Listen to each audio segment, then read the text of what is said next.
श्री कीलक स्तोत्रम। ओम चंडिका देवी को नमस्कार है।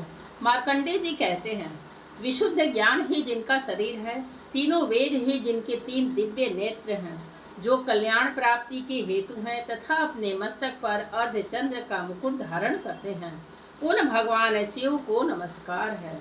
मंत्रों का जो अभिकीलक है, अर्थात मंत्रों की सिद्धि में विघ्न उपस्थित करने वाले, साप रूपी कीलक का जो निवारण करने वाला है, उस सप्तशती स्तोत्र को संपूर्ण रूप से जानना चाहिए। यद्यपि सप्तशती के अतिरिक्त अन्य मंत्रों के जप में भी जो निरंतर लगा रहता है, वह भी कल्याण का भागी होता है। उसके भी उच्चाटन आदि कर्म सिद्ध होते हैं तथा उसे भी समस्त दुर्लभ वस्तुओं की प्राप्ति हो जाती है।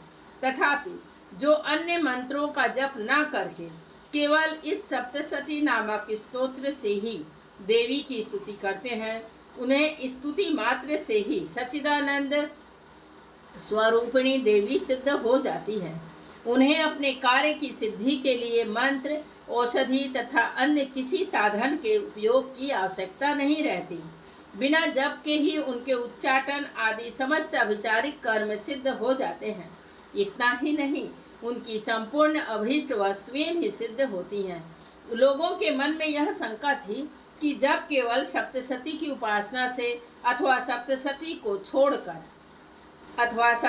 को छोड़कर अन्य मंत्रों की उपासना से भी समान रूप से सब कार्य सिद्ध होते हैं, तब इनमें श्रेष्ठ कौन सा साधन है? लोगों की इस शंका को सामने रखकर भगवान शंकर ने अपने पास आए हुए जिज्ञासुओं को समझाया कि यह सप्तशती नामक संपूर्ण स्तोत्र ही सर्वश्रेष्ठ एवं कल्याणमय है। तदंतर भगवती चंडिका के सप्तशती नामक स्तोत्र को महादेव जी ने गुप्त कर दिया। सप्तशती के पाठ से जो पुण्य प्राप्त होता है, उसकी कभी समाप्ति नहीं होती, किंतु अन्य मंत्रों के जप जन्य पुण्य की समाप्ति हो जाती है। अतः भगवान शिव ने अन्य मंत्रों की अपेक्षा जो सप्तशती की ही श्रेष्ठता का निर्णय किया, उसे यथार्थ ही जानना चाहिए। अन्य मंत्रों का जप करने वाला पुरुष भी यदि सप्तशती के स्तोत्र और जप का अनुष्ठान कर ले, तो वह भी पूर्ण रूप से ही कल्याण का भागी होता है। इसमें तनिक भी संदेह नहीं है। जो साधक कृष्ण पक्ष की चतुर्दशी अथवा अष्टमी को एकाग्रचित्त होकर भगवती की सेवा में अपना सर्वस्व समर्पित कर देता है और फिर उसे प्रसाद रूप से ग्रहण करता है, उस पर भगवती प्रसन्न होती है, अन्यथा उनकी प्रसन्नता नहीं प्राप्त होती। इस प्रकार सिद्धि के प्रतिबंध रूप कीलक के द्वारा महादेव जी ने इस स्तोत्र को कीलित कर रखा है। जो पूर्वोक्त रीति से निष्कीलन करके इस सप्तशती स्तोत्र का प्रतिदिन स्पष्ट उच्चारण पूर्वक पाठ करता है, वह मनुष्य सिद्ध हो जाता है, वही देवी का पार्षद होता है और वही गंधर्व भी होता है।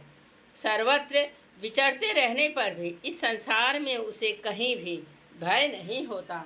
वह अल्प मृत्यु के वश में नहीं पड़ता तथा देह त्यागने के अनंतर मोक्ष प्राप्त कर लेता है। अतः कीलक को जानकर उसका परिहार करके ही सप्तशती का पाठ आरंभ करें।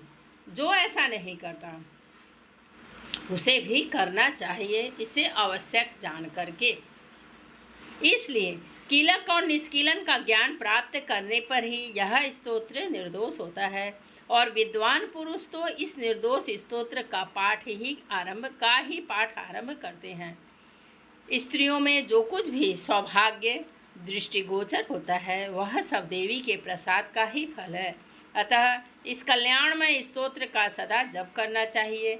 इस स्तोत्र का मंद स्वर से पाठ करने पर स्वल्प फल की प्राप्ति होती है और उच्च स्वर से पाठ करने पर पूर्ण फल की प्राप्ति होती है। अतः उच्च स्वर से ही इसका पाठ करना चाहिए।